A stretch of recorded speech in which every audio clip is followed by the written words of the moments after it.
বন্ধুরা, 7ই সেপ্টেম্বর পড়েছে গণেশ চতুর্থী। এই দিন ভুল করেও ঘরের মধ্যে এই সব জিনিস রান্না করবেন না ও খাবেন না। এর ফলে ঘরে ঝগড়া, অশান্তি, দুঃখ, কষ্ট, জ্বালা যন্ত্রণা, রোগ ব্যাধি, দারিদ্রতা, অর্থের অনাটান লেগেই থাকবে। বন্ধুরা, নিজের ভাগ্যের চাকা যদি আপনি বদলাতে চান এবং নিজের জীবনে দুঃখ, কষ্ট, জ্বালাকে সরাতে চান, তাহলে বিশেষ এই দিন অবশ্যই এই সব খাবার মুখে তুলবেন না এবং ঘরে রন্ধনও করবেন না।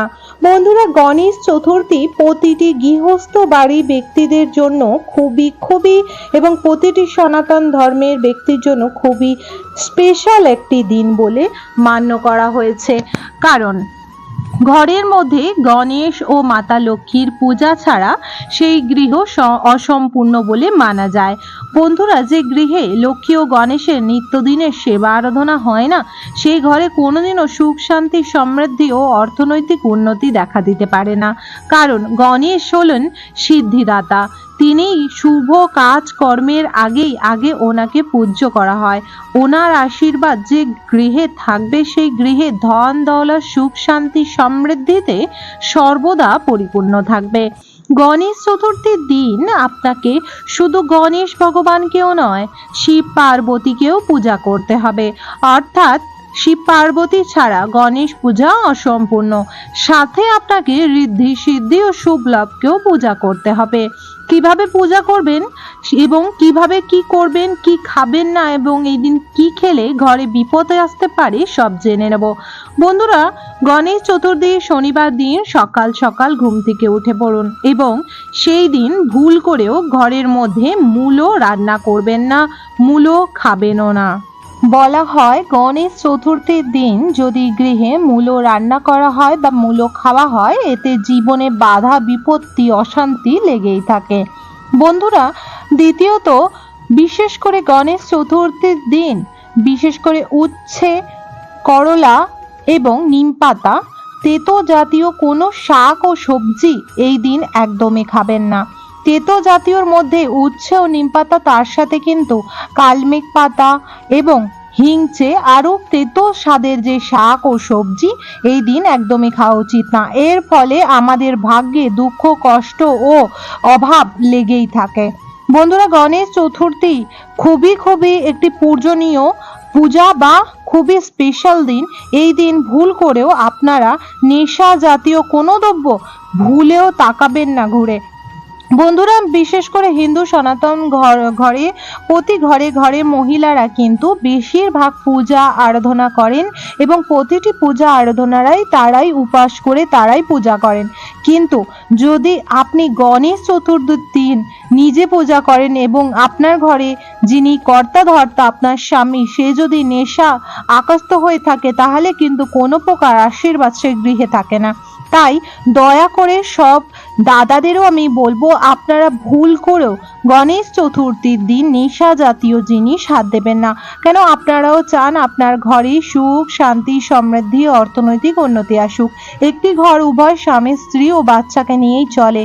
তাই একজন মেনে একজন মানবে না, সেটি কিন্তু কোনোদিনও ঘরের জন্য মঙ্গল নয়। একসাথে বসে সহপরিবার মিলে এই পূজা পাঠ করবেন।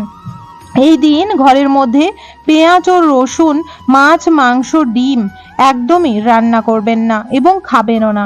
চেষ্টা করবেন এই দিন নিরামিষ আহার করার এবং গণেশ চতুর্থীটা খুবই ভালো করে পূজা করার।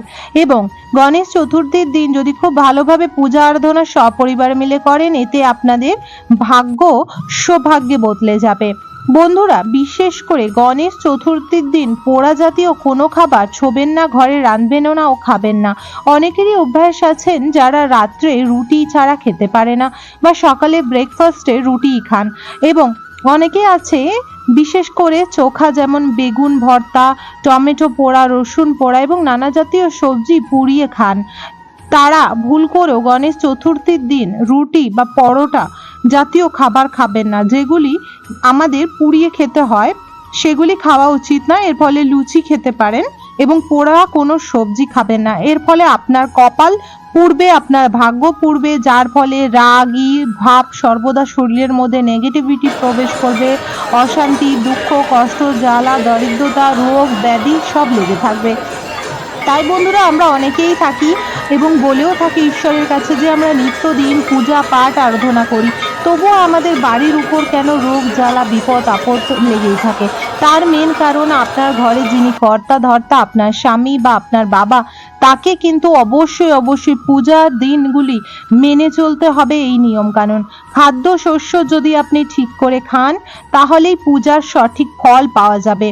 পূজার দিন আপনি যদি এই সব জিনিসগুলি মেনে চলেন, তাহলে আপনার ঘরে অর্থনৈতিক উন্নতি হবে, সহপরিবার সুখী শান্তি সংসার করতে পারবেন। জীবনে চলার পথে যত বিপদ আপদ অশান্তি রোগ ব্যাধি জ্বালা দুঃখ যন্ত্রণা আছে, সব গণেশ ভগবানের আশীর্বাদে দূর হবে। গণেশ চতুর্থীর দিন অবশ্যই আপনারা ভুল করেও আরেকটি জিনিস করবেন না। আপনাদের ঘর থেকে টাকা পয়সা বা আপনাদের ঘর থেকে গয়নাগাটি ভুল করেও কাউকে দেবেন না, কাউকে টাকা পয়সা ধার দেবেন না। কেউ যদি কোনো গয়নাগাটি, যেমন ফ্যামিলি মেম্বারদের মধ্যে হয়ে থাকে যে কেউ কারুর হার বা চুড়ি পড়ে যায় কোনো অনুষ্ঠান বাড়িতে গেলে আবার এসে ফেরত দেয়, এই দিন ভুল করেও কাউকে দেবেন না। বন্ধুরা, চেষ্টা করবেন এই দিন বাড়িকে পরিষ্কার পরিচ্ছন্ন রাখা। সকলে মিলে গণেশ ভগবানকে দূর্বা ফুল তার ফল এবং বিশেষ করে নৈবেদ্য মিষ্টান্ন ভোগ দিয়ে সুন্দরভাবে পূজা আরাধনা করার। এই দিন নিরামিষ আহার করবেন, সকলের সঙ্গে ভালো ব্যবহার করবেন, ঘরে ভুল করেও ঝগড়াঝাটি ক্লেশ করবেন না, এতে রুষ্ট হতে পারে গণপতি বাপ্পা। এবং যে বাড়ির দিক থেকে মুখ সরিয়ে নেয় গণেশ ভগবান, সেই বাড়িতে কোনো দেব দেবীর আশীর্বাদ হয় না। আমাদের হিন্দু সনাতন ধর্মে যে কোনো পূজা পাঠ বা শুভ কাজের আগে সর্বপ্রথম স্থান রয়েছে গণেশ ভগবানের। অর্থাৎ গণেশ ভগবান যদি আপনার উপর আশীর্বাদের কৃপা করে, তাহলে প্রতি দেব ও দেবী আপনার ঘরের আশীর্বাদ কৃপা করবে। বন্ধুরা, গণেশ পূজার দিন অবশ্যই একদিকে সিঁদুর দিয়ে স্বস্তিক ও অপর দিকে হলুদ দিয়ে স্বস্তিক অঙ্কন করবেন। সদর দরজায় দুই দিকে ঘিয়ের প্রদীপ প্রজ্বলিত করবেন। এতে আপনার গৃহে সর্বদাই সুখ শান্তি থাকবে। কিভাবে পূজা করবেন, কি করবেন, এই দিন কি ফুল অর্পণ করবেন, সব ভিডিও আমার এই চ্যানেলে দেওয়া রয়েছে। বন্ধুরা, এই দিন গণেশ ভগবানের সাথে অবশ্যই শিব পার্বতী বা শিব পরিবারের পূজা করবেন। এই দিন অবশ্যই গণেশ ভগবানকে দূর্বা অর্পণ করবেন। বন্ধুরা, যদি আপনারা দেখতে চান কিভাবে পূজা করবেন, কি ফুল ও ফল ও মিষ্টান্ন ভোগ অর্পণ করবেন যার ফলে গণপতি বাপ্পা অতি প্রসন্ন হবে, সেই তথ্য আপনারা জেনে নিতে পারেন।